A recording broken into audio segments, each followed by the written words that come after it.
bendiga, familia. Gracias por invitarme una vez más a predicar en su iglesia. Hace 3 meses que no lo hacía. Pero bueno, mis hermanos, vamos a orar al Señor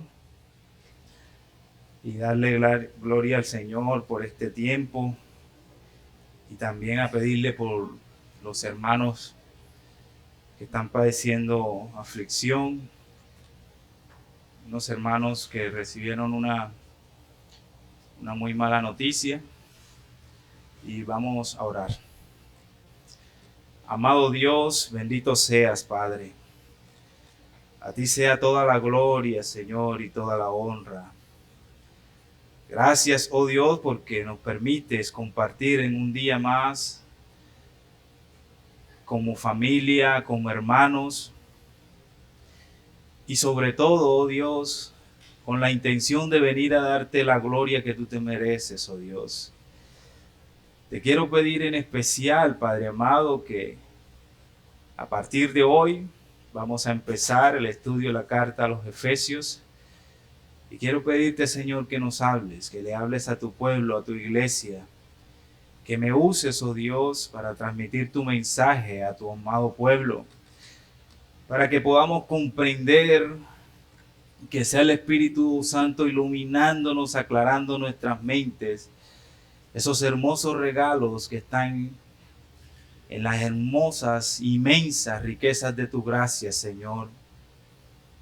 Ayúdanos a deleitarnos en el conocimiento de la predestinación, de que fuimos, Señor, apartados para ti como santos y fieles, de que tú nos redimiste con tu sangre preciosa y que estamos unidos a ti, y asimismo recibimos el beneficio de la gracia y de la paz, entendiendo que tú eres el Señor de señores, el Rey de reyes, el nombre de Cristo que está por encima de cualquier principado o potestad, y que tú eres quien controla todo en nuestras vidas, Señor, que tú eres ese Salvador precioso, hermoso, que cuida de su pueblo y que no solo lo salva, sino que también le da beneficios preciosos y hermosos para que podamos aplicarlos en nuestro diario vivir. Y uno de esos beneficios ha sido el consuelo, Señor. Tú consuelas a tus ovejas. Y te quiero pedir, Señor, que ese consuelo repose en estos momentos sobre la vida de nuestra hermana Candelaria y también de nuestro hermano y diácono Juan Carlos, Señor, por la noticia difícil, la calamidad que acaba de ocurrir, Señor. Consuela sus vidas, consuela a su familia, también a nuestra hermana Mari. Señor, que seas tú fortaleciendo en estos momentos a la familia que está padeciendo bastantes momentos difíciles, desafíos fuertes, Señor. Pero sabemos, oh Dios, que tú, así como nos colocas en medio de esos desafíos, tú estás acompañándonos y también nos das la salida. Que tu gracia y tu paz, Señor, repose sobre nuestros hermanos en estos momentos. Llénale, Señor, de mucha consuelo, de mucha verdad, que ellos puedan, Señor, comprender y ver la luz en medio de esta oscuridad que están pasando. Y ayúdanos a nosotros, Señor, a gozarnos en este día, a deleitarnos con la exposición de este sermón esta mañana, Señor. Bendito seas, en el nombre de tu Hijo amado y con la unción de tu Santo Espíritu. Amén y amén. Familia, quiero pedirles que se coloquen sobre sus pies y que me acompañen ahí en sus Biblias a Efesios capítulo 1, y vamos a estar viendo los versos 1 y 2. Efesios capítulo 1, versos 1 y 2.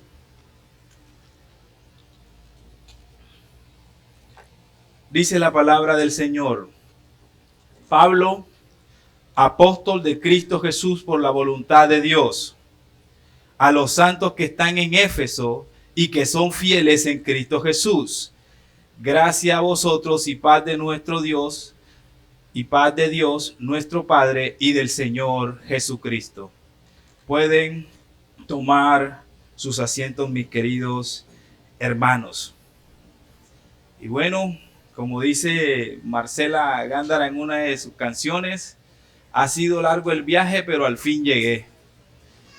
Así que doy gracias al Señor y a la iglesia por permitirme ese tiempo de vacaciones, ya que desde que iniciamos esta hermosa labor, este hermoso desafío, junto con el pastor Stewart, de crear una iglesia bíblica reformada acá en la ciudad de Cartagena, no habíamos tenido tiempo de descansar desde hace 6 años, ya casi 7.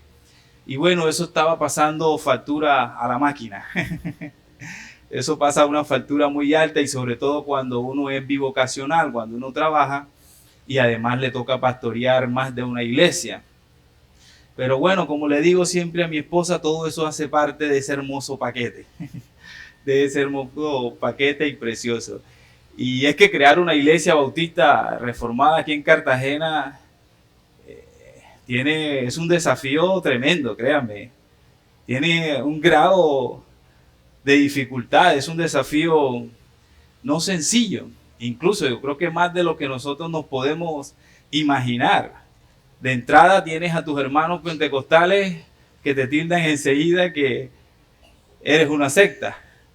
De entrada. Y quiero que te imagines por un momento que el Señor te llama y te coloca ese deseo de querer plantar una iglesia en Cartagena, y tú vas y hablas con tu iglesia donde te congregas y dices que yo quiero plantar una iglesia en Cartagena. El Señor puso ese deseo en mi corazón y ellos empiezan a apoyarte y plantas la iglesia. Y 6 años después decides escribir una carta, un reporte como lo haces anualmente, para darles el reporte de cómo ha ido el avance de la obra y lo demás. Y permíteme ilustrarte más o menos cómo sería esa carta o esas palabras escritas allí en ese reporte. Y les advierto un spoiler: cualquier parecido a la realidad es pura coincidencia. ¿Oyeron? Así que más o menos sería algo así como: primeramente, por favor, oren, dando gracias a Dios, porque estos 6 años hemos crecido mucho en número de miembros y de asistentes. Y continúa: por favor, oren, porque el nivel de vandalismo en la ciudad ha aumentado tanto que se nos han metido más de 2 veces a la iglesia, y la última vez se nos robaron la cámara y la consola. Por favor, oren, porque los hermanos que están pasando necesidad, muchas veces la iglesia no tiene para sufrirles. Por favor, oren para que la escuela de niños tenga un mejor salón acondicionado y pueda contar con más apoyo de las hermanas de la membresía. Por favor, oren asimismo para que las mujeres de la iglesia por fin dejen de estar peleándose tanto entre ellas y se amen cada día más, e incluso puedan tener un momento de ayuno entre ellas para así mortificar ese pecado. Por favor, oren por la preparación teológica de nuestros predicadores, para que ellos puedan expresar mejor las doctrinas cada día y la iglesia pueda entenderlos más y soportarlos un poquito más. Por favor, oren porque no tenemos dinero para llevar el evangelismo a 2 pueblos cercanos con los cuales nos comprometimos en una obra misionera y ya no tenemos plata. Por favor, oren para que los miembros entiendan la importancia de orar juntos los servicios de oración. Cabe resaltar de que el Señor nos ha contestado la mayor parte de las cosas que le hemos pedido los miércoles. Por favor, oren también para que los hermanos que están en discipulado no pierdan la fe y algún día logren terminar con mucho gozo su discipulado. Y al final sería como una pequeña frase como: por favor, oren por mí para que no mengue mi fe en medio de estas situaciones. Así que así más o menos sería ese reporte, esa carta tuya a esa iglesia que te está apoyando. Y de manera que también puedes enmarcar aquí que hay muchas presiones internas y presiones externas con las que te tocaría lidiar. Presiones sumamente fuertes, mi hermano. Mucho mayor que tus propias fuerzas humanas. Presiones y desafíos internos y externos que sería normal que tú flaquearas y te rindieras y dijeras, Señor, no puedo más, no puedo más.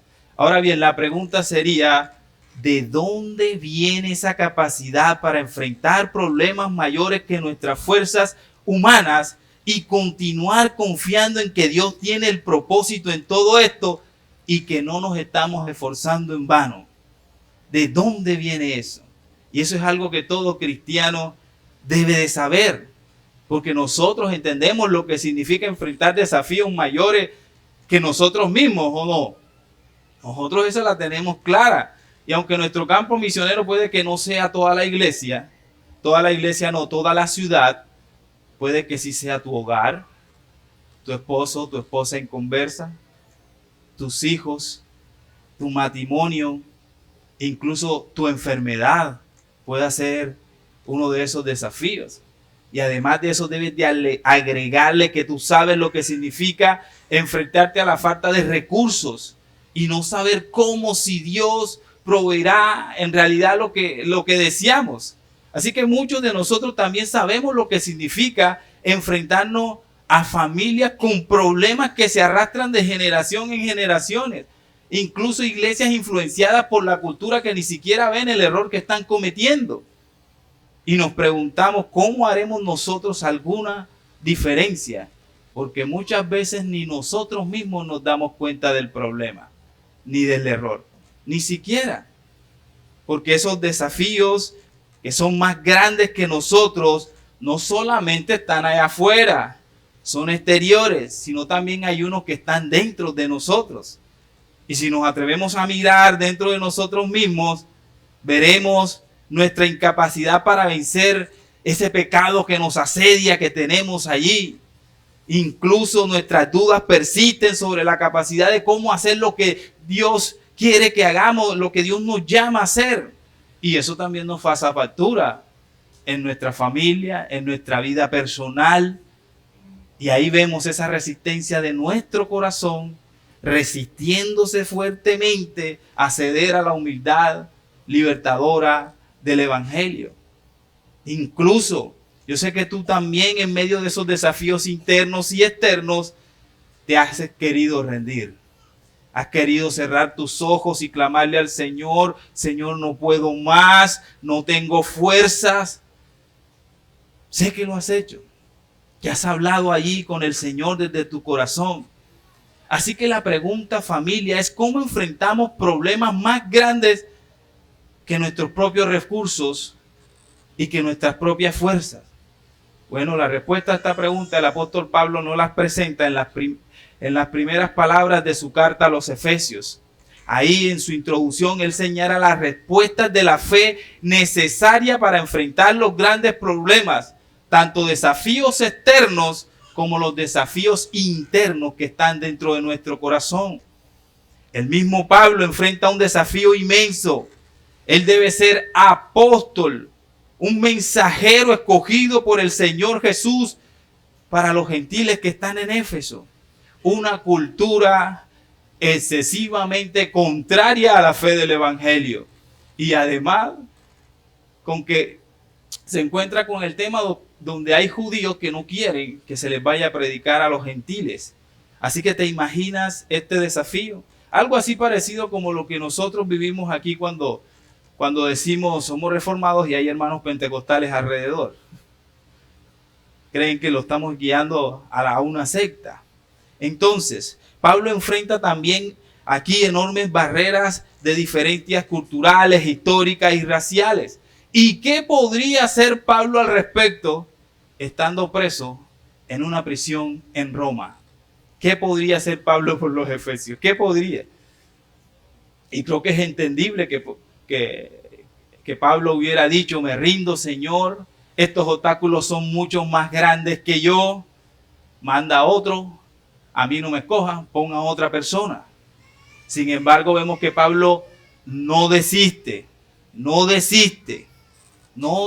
porque él reconoce que su fuerza para enfrentar esos obstáculos que están ahí en Efesios, esa fuerza proviene de provisiones hermosas más allá de sí mismo. Y son dos de las que vamos a hablar primeramente.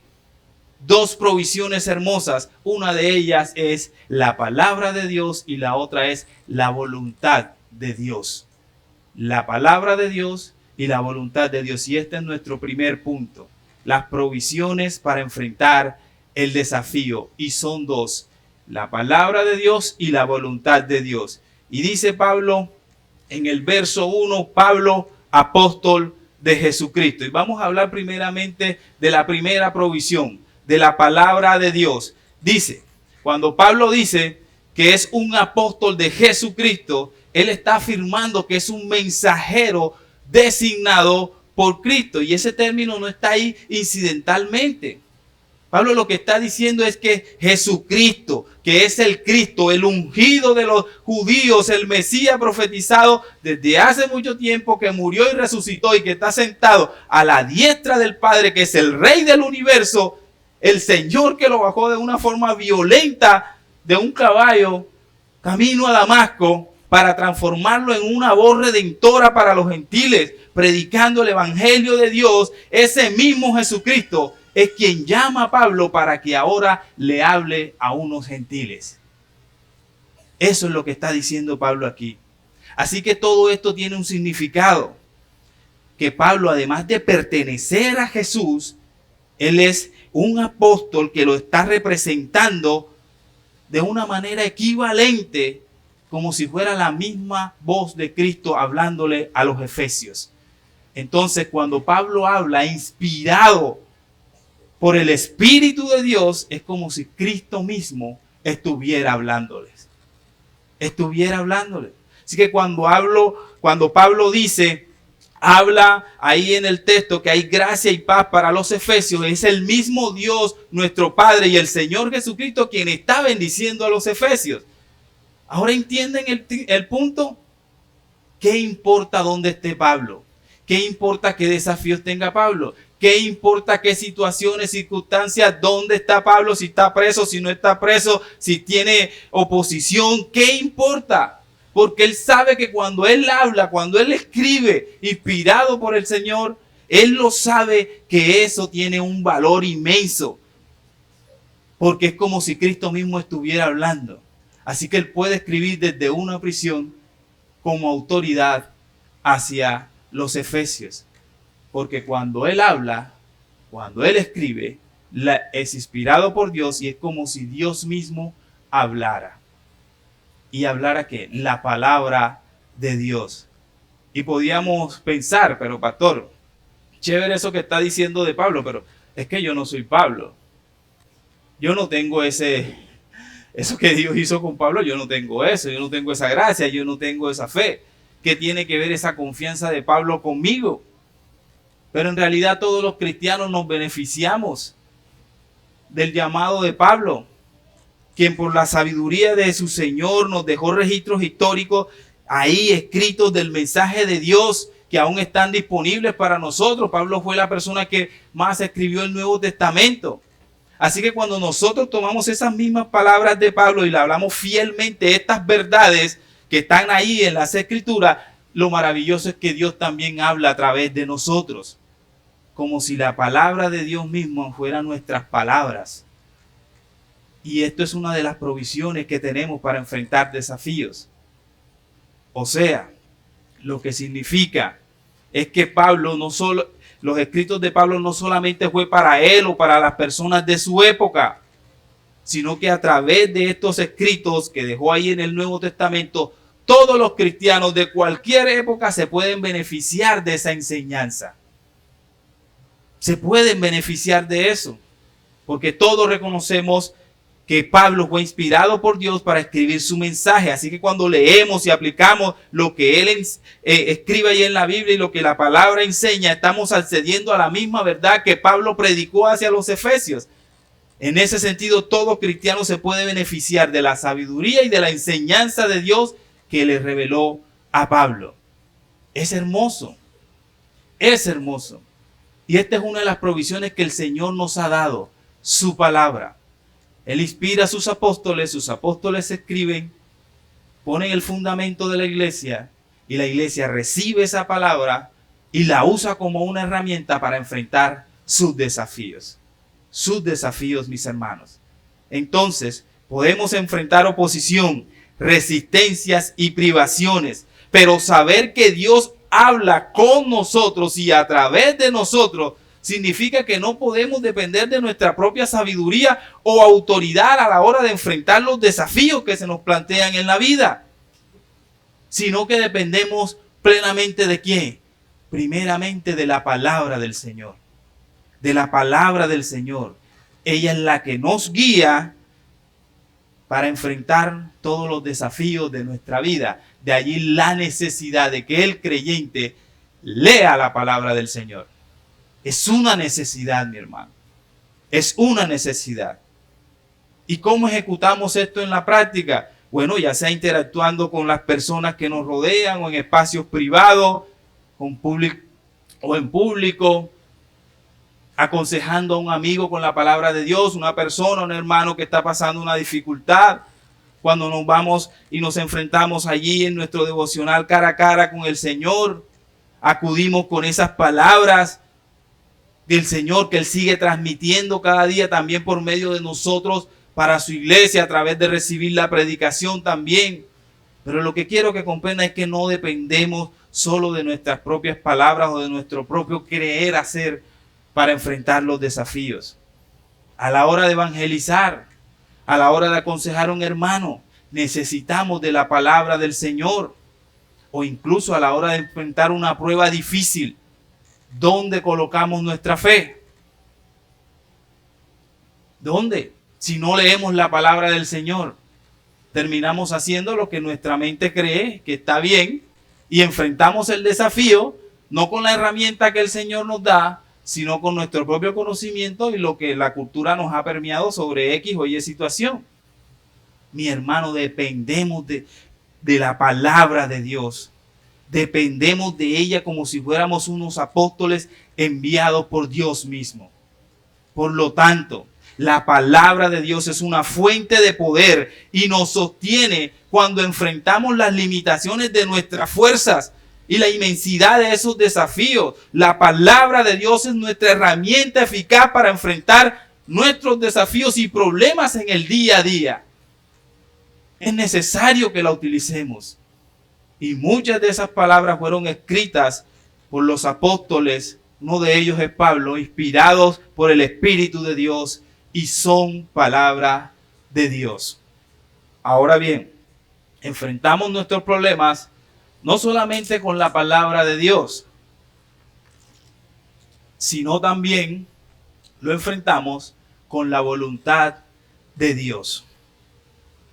Recuerden que son dos provisiones del Señor. La voluntad, la palabra de Dios, y ahora vamos a ver la voluntad.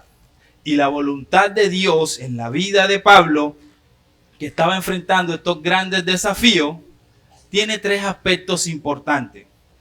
Es su defensa, su ofensiva y también es su confianza. Primeramente, su defensa. Bueno, Pablo podía defender su derecho a hablar y a escribirle a los efesios por su apostolado, porque su apostolado venía de él mismo. No, venía de la voluntad de ¿quién? De Dios, de Dios. Y ciertamente hubo un tiempo en que él perseguía a la iglesia y mataba a quienes confesaban al Señor Jesucristo. Incluso él estuvo ahí sosteniendo la capa de aquellos que apedrearon a Esteban. Y cualquiera se podía preguntar, pero si este era un matón de cristiano, ¿cómo es que viene ahora a hablarme a mí de autoridad? Y que él es una autoridad ahora, ¿cómo es que eso pasa? ¿Cómo es eso pasa? ¿Qué derecho tiene Pablo para hablar en nombre de Dios si él mató más judíos que yo, más cristianos que yo? ¿Qué derecho tiene? Y si lo miramos por su historial, sin embargo, diríamos no tiene ningún derecho. Sin embargo, el Señor convirtió a Pablo no por su currículum, sino porque fue redimido por Jesucristo, quien lo disciplinó, lo llamó y además de eso lo comisionó. Así que Pablo podría confesar ser el mayor de los pecadores, pero estaba autorizado a hablar en nombre de Dios porque esa era la voluntad de Dios que él lo hiciera. Por eso es que su voluntad, la voluntad de Dios, viene siendo la defensa de Pablo. Y esto es algo que también nos consuela a nosotros. Porque muchas veces hablamos en el nombre de Dios y somos cuestionados por personas que conocen nuestro pasado, conocen nuestras debilidades y también conocen nuestras inconsistencias en nuestra vida personal.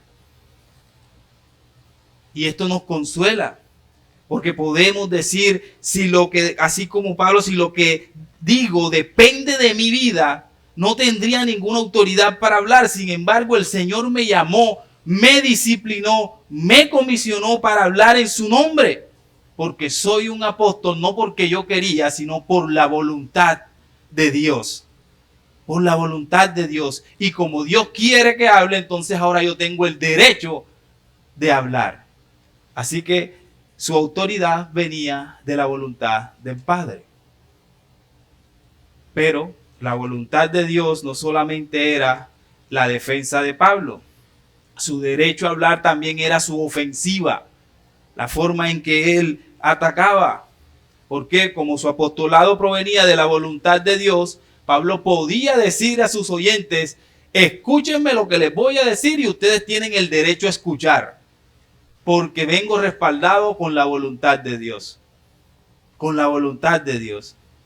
Ese es el poder que tenían los apóstoles. Y Pablo tenía muchas cosas que decirle a la iglesia de Éfeso, un montón de cosas. Pero esta iglesia, conociendo cómo era Pablo, lo podían ignorar fácilmente. Sin embargo, si lo que él está diciendo, que proviene su apostolado y su autoridad de la voluntad de Dios, entonces todo el mundo en Éfeso y todo el mundo hoy en día, todo cristiano hoy en día tiene que prestar atención a lo que Pablo dice en sus escritos. Porque el llamado de Pablo viene ¿de dónde? De la voluntad de Dios, y eso le da autoridad. Ahora bien, la voluntad de Dios es la defensa de Pablo, su ofensiva, y finalmente también es su confianza. Es su confianza. La voluntad de Dios no solo le daba autoridad, sino que también generaba en él una poderosa expectativa, una confianza tremenda, un respaldo superior enorme, que él lo sentía como un poder para las personas que hemos pasado, que hemos creído, que hemos pasado de oscuridad a luz. Para todas las personas que hemos hecho ese proceso, ese pasar de las tinieblas a la luz, por ese poder precioso del Señor, todo, mi hermano, todo lo que se considera oposición, para nosotros es una oportunidad. Es una oportunidad para predicar y para avanzar en nuestra fe. Y esa es la confianza que le tenía Pablo en su llamado. De hecho, Lucas, compañero de viaje de Pablo, nos ofrece uno de los maravillosos retratos del poder de la confianza en que nuestro llamado es por la voluntad de Dios. ¿Se acuerdan el caso de Lucas 19 del 11 al 12 de deméritos? ¿Se acuerdan de ese caso? ¿Saben lo que pasó allí? Bueno, Lucas registra ahí en Hechos 19 que Pablo hizo una cantidad de milagros cuando llegó a Efesio. Un montón de milagros. Pero le dañó el negocio a los que eran orfebres. ¿Y qué pasó? Toda esa gente se fue encima de Pablo enseguida. Hubo un señor llamado Demérito que convocó a una multitud y cogieron a todo cristiano que veía por ahí y lo metieron en el anfiteatro que ellos tenían de la ciudad. Un lugar que le cabían alrededor como 20,000 personas. Ahora tú te imaginas esa situación, 20,000 personas y tú allí diciendo, muéranse, muéranse porque han ofendido a nuestra diosa Diana. Tú te imaginas esa presión ahí, gente sedienta de sangre, queriendo matarte porque le has quitado su idea y su negocio de su diosa Diana. ¿Tú te imaginas esa situación? Pero miren la confianza que tenía Pablo en la voluntad de su llamado. Miren la confianza. ¿Saben qué quería hacer Pablo? Pablo quería Suélteme, con permiso, que yo voy a predicarle a toda esa gente, voy a aprovechar la oportunidad que están todos reunidos y le voy a predicar. Eso es tener un exceso de confianza. Él confiaba plenamente en su llamado.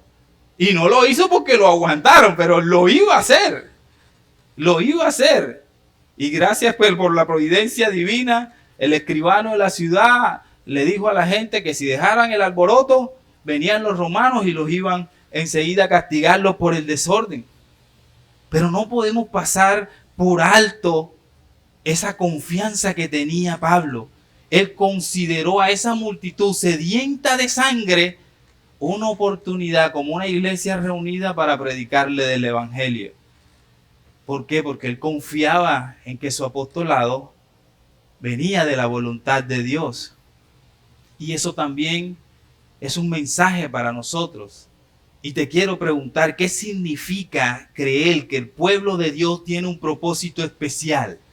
O más bien, ¿cuál es el efecto de creer que el pueblo de Dios ha sido escogido para un propósito divino por la voluntad de Dios? ¿Cuál debe ser ese efecto? Porque no se trata simplemente de, no, los que tienen que ir a predicar a los lugares difíciles son los que tienen el llamado de misionero. Los demás no. El efecto, mi hermano, es creer que ninguno de nuestros problemas es mayor que el plan de Dios. Ninguno. Ningún problema que tengas. Ninguno. Y de ahí también nos podemos basar del ejemplo de Hudson Taylor. No sé si han leído de este personaje, el gran misionero a China, que él prácticamente dedicó su vida a servir a China durante el siglo XIX y padeció numerosas dificultades, enfermedades, conflictos culturales, pobreza profunda, pero el hombre regresaba año tras año, iba año tras año. Él creía firmemente que la palabra de Dios era suficiente para transformar vidas y que la voluntad de Dios era utilizarlo a él para llevar esperanza a muchos que padecían y que parecían que estaban olvidados, porque nadie quería ir a China a predicar. Nadie. Y a nosotros nos puede pasar también. Podemos tener desafíos fuertes, problemas de todo tipo en nuestra vida. Podemos entristecernos incluso por las cuestiones sociales, las presiones sociales que estamos viendo en el día de hoy, como por ejemplo la aceptación del aborto, el matrimonio igualitario del mismo sexo, la presión que están ejerciendo a través de las redes sociales sobre nuestra familia y sobre nuestros hijos, que nos quieren cambiar el modelo. Sin embargo, a pesar de ello, mi hermano, si creemos que la palabra de Dios es verdadera y que su voluntad es utilizar a su pueblo para superar desafíos, este tipo de desafíos, no solo nos atrevemos a seguir hablando, sino que también vamos a buscar la oportunidad para hablar de nuestra visión cristiana, del Señor. Y nosotros continuamos en esta vida luchando en medio de pobreza, de tristeza, de pérdida de seres queridos, de escasez. Nosotros continuamos luchando sabiendo que el Salvador a quien servimos aún se deleita en la misericordia y a través de ella transmite esa gracia a su pueblo, y por eso es que no nos rendimos y permanecemos firmes. Por eso es que no nos rendimos. O cuando nos quieren pasar por alto o hacernos pasar el ridículo por nuestra fe. O cuando encontramos el desafío de tener resistencia en la familia, que no quieren conocer del evangelio, nosotros no nos rendimos, seguimos porque creemos que la palabra de Dios puede ser transmitida a través de nuestros labios y bajo cualquier circunstancia. Así que, familia, por lo tanto, nosotros creemos que la voluntad de Dios es escogernos como sus siervos, es como nuestra defensa. Aunque otros conozcan nuestra debilidad. Y también la voluntad de Dios es nuestra ofensiva, aunque otros piensen que no tenemos derecho de hablar. Y finalmente la voluntad de Dios es nuestra confianza, aunque desde la perspectiva humana la situación o hayan pocas posibilidades de que la situación cambie. Entonces, mi hermano, te pregunto, ¿de dónde proviene la confianza de que la palabra de Dios y su voluntad nos capacitan para superar problemas tan gigantescos? ¿De dónde viene esa confianza? Bueno, tenemos el ejemplo del apóstol Pablo. Y el punto de donde él inicia es un ejemplo importante. Pablo mismo es un apóstol por la voluntad de Dios, como leímos en el texto. Y ese desafío que él tiene de Efesios era el mismo desafío o la misma oposición que estaba en su corazón cuando Cristo lo llamó. Era lo mismo. Así que cuando él no tenía ningún deseo de buscar al Señor, el Salvador hizo de este fariseo, de este judío, ¿qué lo convirtió? En un apóstol. ¿En un apóstol de quién? De Cristo. Así que Pablo fue trasladado de oscuridad a la luz. Y para él está claro que esto no fue obra de él. Esto es una obra soberana de Dios. Él sabe que él no podía hacer ese cambio, sino que reposa en la soberanía de Dios. Y una de las cosas que a mí me gusta hacer cuando estamos reunidos con un grupo de hermanos y está mi hermano, el pastor Stewart allí, una de las cosas que a mí me gusta es motivarlo a que él hable de las cosas que hacía cuando no era creyente o cuando estaba entrando en el cristianismo, que estaba apenas entrando ahí la cosa. Y en especial me gusta que le eche el cuento del poderoso de Israel. Él cuenta que cuando fueron a un retiro con un grupo de amigos, fueron a un retiro allá en Turbaco, en una de esas fincas, y cuando bajaron emocionados de que se iban a tomar Cartagena. Eso fue el lunes. El viernes llega un amigo y le dice: Pastor Stewart, querido profeta, porque a él le decían profeta en el bajo mundo, profeta, bueno, más que no está.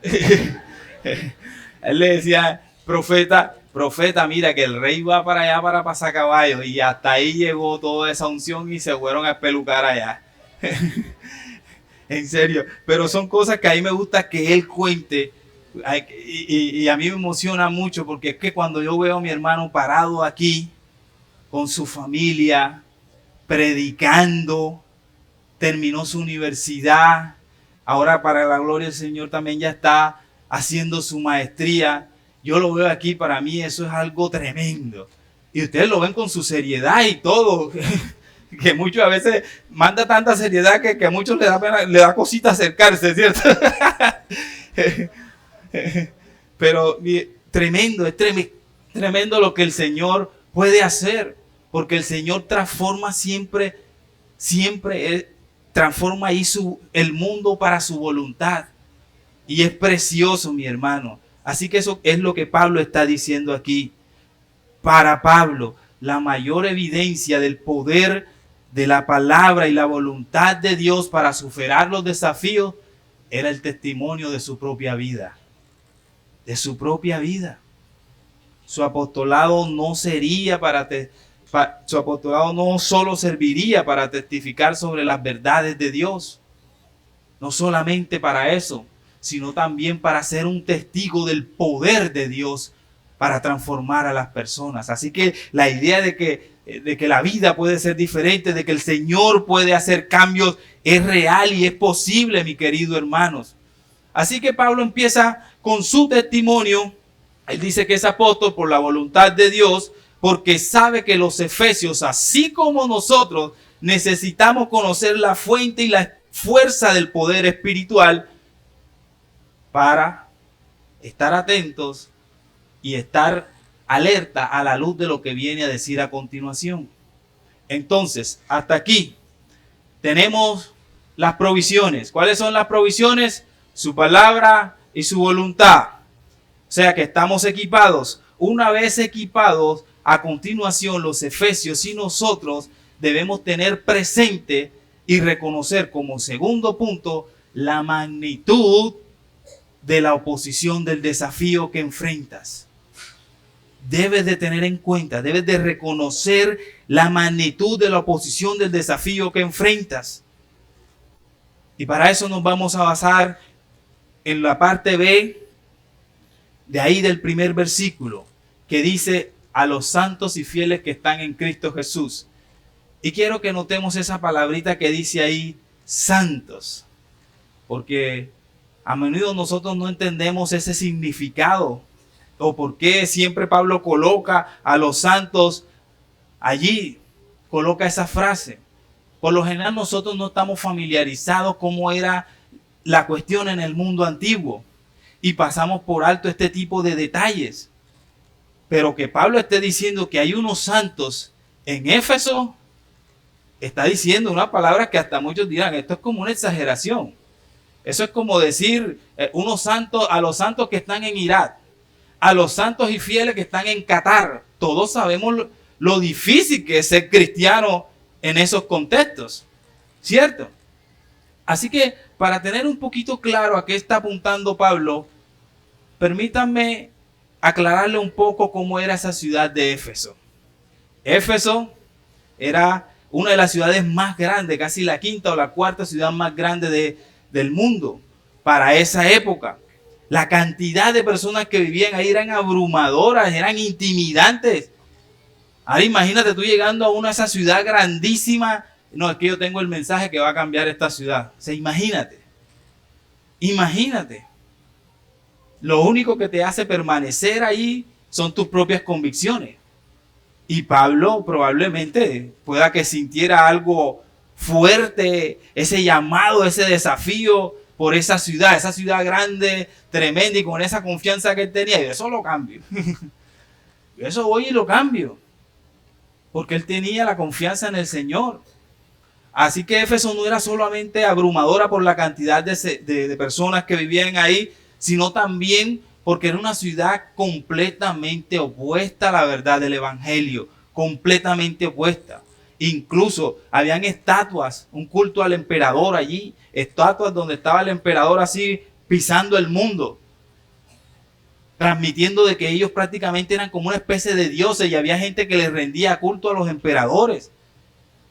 Ahora te imaginas tú un desafío así tan grande. Éfeso también era un puerto importante, que de hecho si caminas por la ciudad todavía vas a encontrar una serie de guías que conducían a los marineros hacia los burdeles. Y los burdeles no solamente era para las personas que venían de paso, también era para las personas que estaban allí. De hecho, hay relatos antiguos y estudios arqueológicos que continúan revelando cómo era la economía y la cultura de toda esa región, inmersa en un materialismo, en la sensualidad, en idolatría, pero de una forma muy fuerte, así como vemos las grandes ciudades en el día de hoy. Así que Éfeso era una ciudad atrapada en una cultura adicta al paganismo y sobre todo al misticismo, o sea, brujería nivel Dios, altísima. De hecho, tenían una biblioteca grande que el que entraba a esa biblioteca iba con la idea de tú vas a adquirir el conocimiento, pero el conocimiento era sobre las cosas místicas, sobre la astrología, sobre la adivinación, sobre rituales, y que era súper necesario para adquirir la sabiduría. ¿Cómo tú le cambias el pensamiento a esa gente? ¿Cómo tú afrontas un desafío así tan grande? Y añádele más, tenían a la diosa Artemisa. Artemisa era la versión griega, llegaron los romanos, la cambiaron a Diana, entonces ahora la diosa se llama Diana. Y en ese templo se promovían rituales y cultos, orgías, que eran percibidos por la gente como si eso fuera un acto de adoración.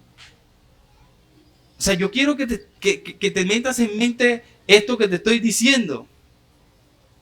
O sea, la mentalidad de la gente en Éfeso estaba sumamente grave. Ahora entiendes que causa un poco de ruido que Pablo diga a los santos que están en Éfeso y agrega y fieles en Jesucristo. Son palabras mayores que está utilizando Pablo aquí. Si un judío ve esto, le da un paro. Porque esa palabra santo es un término de origen judío que significa separado, apartado, que era muchas veces reservado para los ángeles. E incluso también se le llamaba así a los sacerdotes. Así que el hecho de referirse Pablo a los cristianos que están en Éfeso como santos era algo increíble, sumamente exagerado. Te puedes preguntar cómo podían haber santos en un lugar donde la política, la filosofía, la economía y la religión estaban entrelazadas para atrapar a toda una cultura inmiscuida en un pecado. ¿Cómo?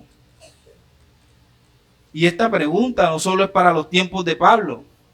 Hoy, al ver la magnitud del pecado que hay alrededor de esta ciudad, de nuestra sociedad, incluso de nosotros mismos, podemos preguntarlo: ¿será que hay gente santa aquí en Cartagena? ¿Será? Es posible que hayan santos, personas consagradas en una cultura profundamente arraigada al pecado.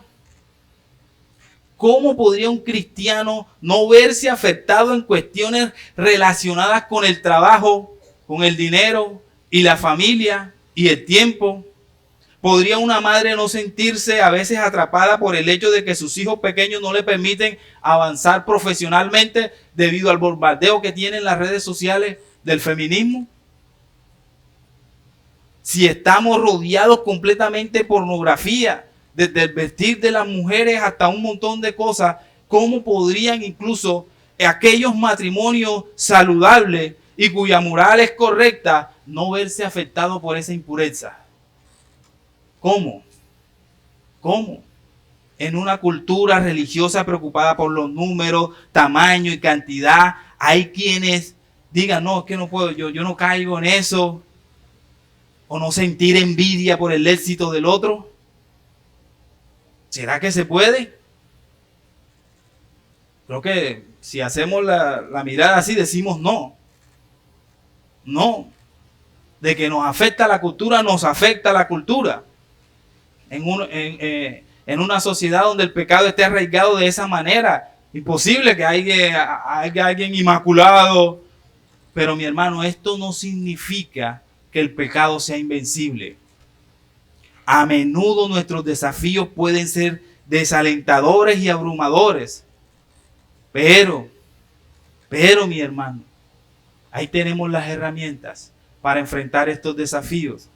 Quizá tu desafío puede ser un problema financiero y te veas persuadido a superendeudarte o incluso a robar. Quizás sea tu salud, o quizás tus valores cristianos se vean afectados, esos valores de honestidad, de pureza, o quizás la falta de perdón a un hermano en la fe. Y peor aún, si es un líder que te ofendió, puede que esas cosas te influyan también. Pero lo que quiero que entiendas es que cualquier desafío, ya sea por su magnitud o por su complejidad, pueden hacernos sentir siempre impotentes y sin salida. Sin embargo, cuando lo vemos a la luz del Evangelio, mi hermano, nosotros entendemos que tenemos la fuerza para enfrentarlos. Tenemos la fuerza para enfrentarlos, y tenemos casos en la Biblia del poder transformador de Dios, tanto de personas como de situaciones. Así que esos desafíos pueden ser superados, mi hermano. Y la fe nos enseña que con la ayuda de Dios, lo que parece imposible puede ser superado, y que incluso las pruebas más difíciles y abrumadoras pueden convertirse en grandes oportunidades para nuestro crecimiento espiritual. ¿Y quién dice gloria a Dios por las pruebas? No nos gusta esa forma ese amor de Dios, no nos gusta. Esa forma en que Dios nos muestre su amor, en que Dios nos haga crecer espiritualmente, esa forma como que no nos pasa. No nos pasa. Así que en medio de estar observando la magnitud del desafío, debes de entender que la oposición puede ser vencida. Y Pablo continúa diciendo en la parte C del verso 1 a los que están en Éfeso y que son fieles. Y ahí vemos cómo Pablo resalta que los cristianos tienen de Éfeso, está apuntando a una ubicación, y además muestra su identidad espiritual. Dice: fieles en Cristo, mostrando cuál es su verdadera condición. Así que aunque estén rodeados de paganismo, ellos están seguros en Cristo. Están seguros y confiados en Cristo, porque fuera de Cristo no lo van a poder hacer. No lo van a poder hacer. No son personas consagradas por sí mismas, sino por la fe que los unía a Jesús, mi hermano. A Jesús. Y aquí Pablo declara una vez más esa doctrina hermosa, mística, de la unión que tenemos con Cristo. Una vez una persona se hace creyente, se une al cuerpo de Cristo. Entonces, aunque los problemas y las tentaciones que nos rodean, debes de entender que no te van a derrotar. No nos derrotan. No nos derrotan porque seguimos siendo santos de Dios debido a nuestra unión que tenemos con Cristo. Con Cristo, mi hermano. Así que cuando el problema y el desafío toque duro la puerta de tu casa, recuerda, estás unido a Cristo y en Cristo somos más que vencedores. Más que vencedores. Podemos vencer cualquier desafío y aquí están las herramientas que nos presenta Pablo.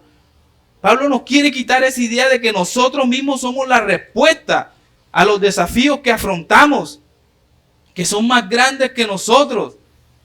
No podemos prevalecer por nuestras propias fuerzas, mi hermano, sino por la virtud santificadora del Señor, de ese poder en nosotros. Así que hasta aquí hemos sido equipados con las provisiones de Dios, con la voluntad, con la palabra de Dios, la voluntad de Dios. También hemos visto que los desafíos son abrumadores y hemos comprendido que con Cristo somos más que vencedores, mi hermano. Pero, ahora toca reconocer algo importante, el poder del mensaje del Evangelio. Y aquí nos toca reconocer dos beneficios preciosos que obtuvimos, que el Señor nos da por estar unidos a Cristo. Y el verso 2 lo resalta Pablo cuando dice, gracia a vosotros y paz de Dios. Y esos dos beneficios son la gracia y la paz de Dios. Y este es el mensaje que Pablo quiere comunicar en toda su carta a los Efesios. Gracia y paz a vosotros de parte de Dios, nuestro Padre y del Señor Jesucristo. Sí, los cristianos que vivían en Éfeso estaban rodeados de paganismo flagrante, su vida estaba amenazada por la cultura y eran influenciados por ella. Pero a pesar de todo eso, Pablo les ofrece gracia en medio del pecado y también les ofrece en su mensaje paz en medio de esas dificultades y esa persecución. La pregunta es cómo un cristiano puede experimentar esa gracia y esa paz en un momento tan hostil, en un entorno, en una situación difícil. Así que a continuación Pablo nos destaca que la fuente de esa perseverancia está en la paz y la gracia, y que estos dos no provienen de las circunstancias que nos rodean, sino provienen ¿de quién? De Dios el Padre y de nuestro Señor Jesucristo. Entonces, ¿cómo es posible tener este tipo de esperanza en medio de las dificultades? Gracias a la gracia de Dios que obtuvimos por Cristo y a la paz. Y desde tiempos antiguos Dios nos prometió traer paz a su pueblo a través del pacto que encontramos en Ezequiel 37 cuando dice, y haré un pacto de paz eterno con ellos. Y que nos iba a enviar un Mesías que sería llamado, como dice Isaías 9, como el príncipe de paz. Este pacto, sin embargo, no era solamente una tregua temporal, sino era una transformación completa del ser humano, derramando gracia y restaurando paz donde había caos y rebelión. Por esta razón, ese saludo de Pablo en Efesios nos está proclamando esa promesa que fue escrita por los profetas. Gracia y paz. Gracia y paz, mis hermanos.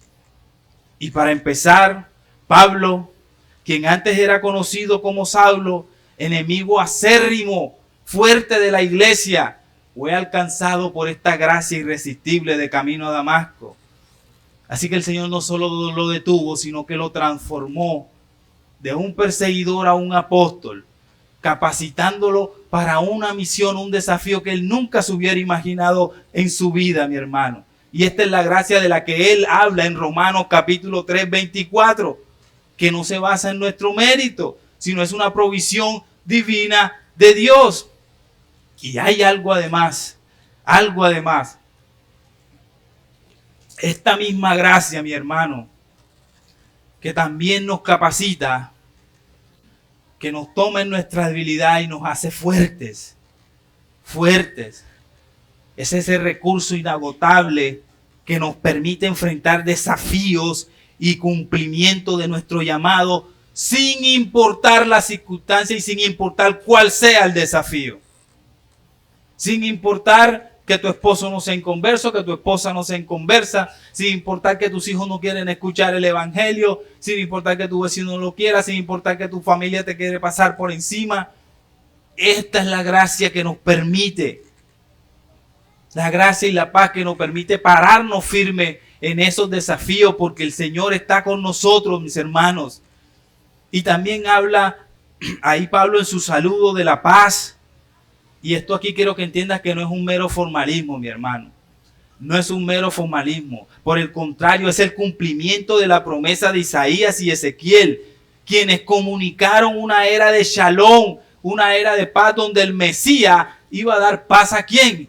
A las naciones, y haría un pacto de paz eterno, mis hermanos. A eso está llamando Pablo, a que los efesios recuerden. En otras palabras, la paz no es más que un sentimiento, mi hermano. Es la restauración completa de la relación que tenemos con Dios. Esa es la paz. Fuimos reconciliados. Por lo tanto, Jesús, el Mesías, Él vino a inaugurar esta paz y proclamó eso con autoridad. Cuando en Juan 14 dice, mi paz os dejo, mi paz ¿qué? Os doy, mi hermano.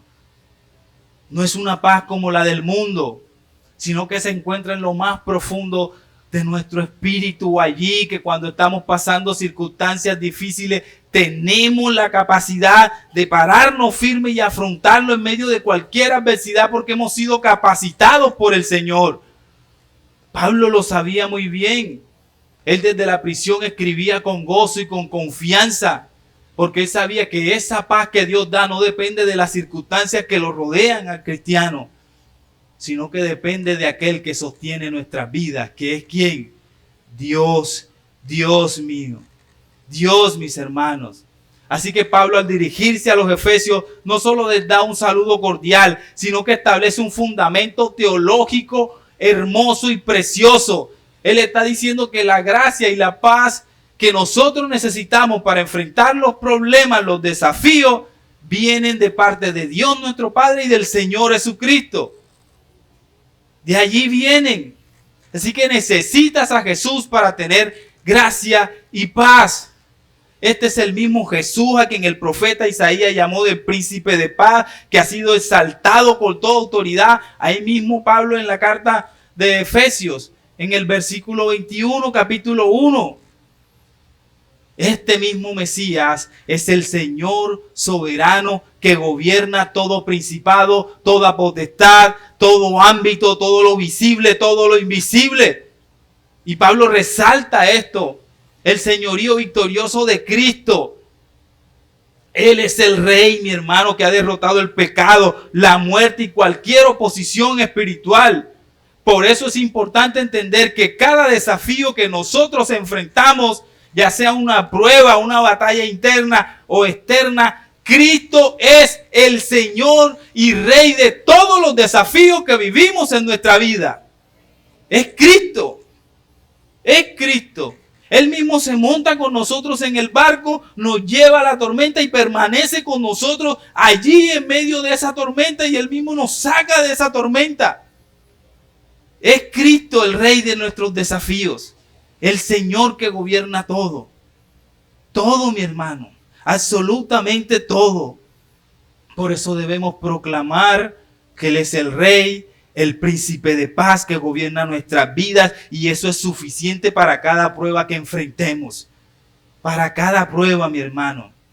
Así que su gracia nos impulse y su paz nos ancle, porque el Rey de Reyes ha vencido. Ha vencido. Y los que estamos con Cristo estamos gozosos porque Él ha vencido. Y podemos vencer. Así que a Él sea la gloria y el dominio para siempre, mi hermano. A Cristo. Así que podemos concluir que Dios nos ha llamado a ser santos y fieles como parte de su plan y su propósito. Aunque el desafío sea grande, mi hermano no está solo. No estamos solos. Él nos ha equipado con su palabra para guiarnos, con su voluntad para sostenernos y nos ha dado de su gracia y su paz para avanzar en plena confianza. Y quiero darte 3 aplicaciones para concluir. La primera de ellas, mi hermano, fortalece tu confianza recordando que tu llamado viene de Dios. Así que cuando enfrentes desafíos, recuerda que tu llamado no es algo que decidiste por ti mismo, sino que hace parte del plan de Dios para tu vida. Ese es el desafío. Y esto te ayudará a mantenerte firme, incluso cuando las circunstancias parezcan sumamente difíciles. Y cada vez que dudes, cierra tus ojos y di en oración: Señor, yo sé que estoy aquí porque esta es tu voluntad. Estoy viviendo esta situación porque esta es tu voluntad. Así que tú mismo, Señor, dame la fuerza para yo poder avanzar. Alza esa oración con el Señor. Lo segundo que quiero que apliques es que debes de identificar la oposición, pero confía en que Cristo te dará la victoria. La oposición es real y a veces puede ser abrumadora, oscura, tremenda, tal así como lo vivió la iglesia en Éfeso, persecuciones y demás. Así que es necesario que miremos hacia adentro de nosotros, reconozcamos las áreas de nuestra vida donde tenemos esa resistencia, donde tenemos esa lucha. Pero en lugar de rendirte, mi hermano, párate firme con estas herramientas que el Señor te ha dado en el día de hoy y confía en que Cristo ya ha vencido por ti. Y si quieres, haz unas listas: que yo soy débil aquí, tengo débil aquí, tengo débil aquí, y colócale al lado: Cristo es mi fuerza, Cristo es mi fuerza, Cristo es mi fuerza. Si quieres, haz esa lista. Y lo último que quiero que apliques en tu vida, mi hermano, es que debes depender de la gracia y la paz de Dios diariamente. Diariamente. Diariamente, mi hermano. No intentes, escúchame, no intentes enfrentar los desafíos con tu propia fuerza. No lo hagas. Pide la gracia de Dios cada mañana para enfrentar lo inesperado y su paz para permanecer sereno cuando las pruebas lleguen. Cada día al levantarte, cierra tus ojos y dile: Señor, dame hoy tu gracia para superar cada obstáculo y dame tu paz para no perder la calma. Vamos a orar, mis hermanos, y pasamos a la Santa Cena.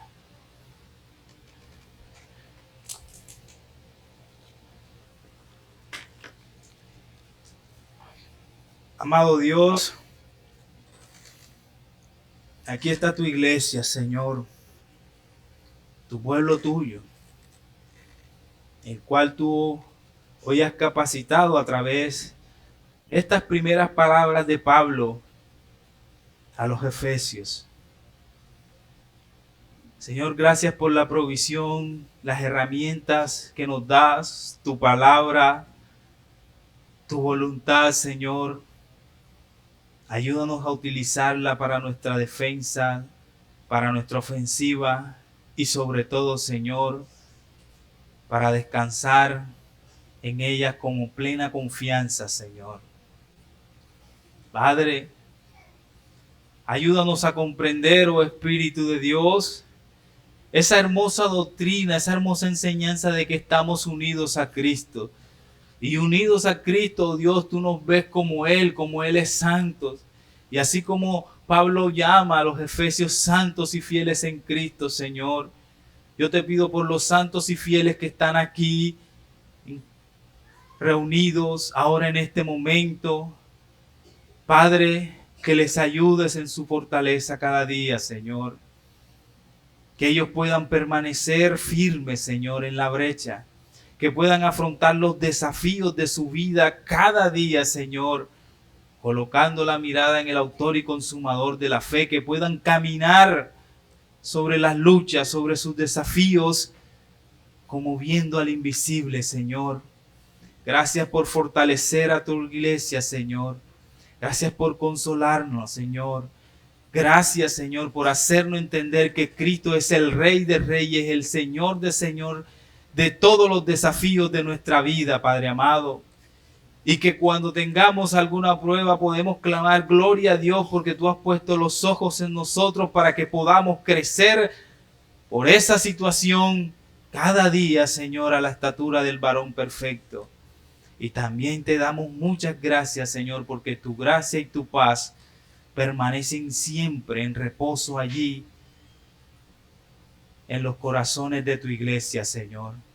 Ayúdanos cada día más, Señor, a creer estas preciosas verdades y sobre todo, oh Dios, que esta carta a los Efesios sea de gran bendición a la iglesia Luz de Vida. Bendito seas mi Dios. Amén y amén.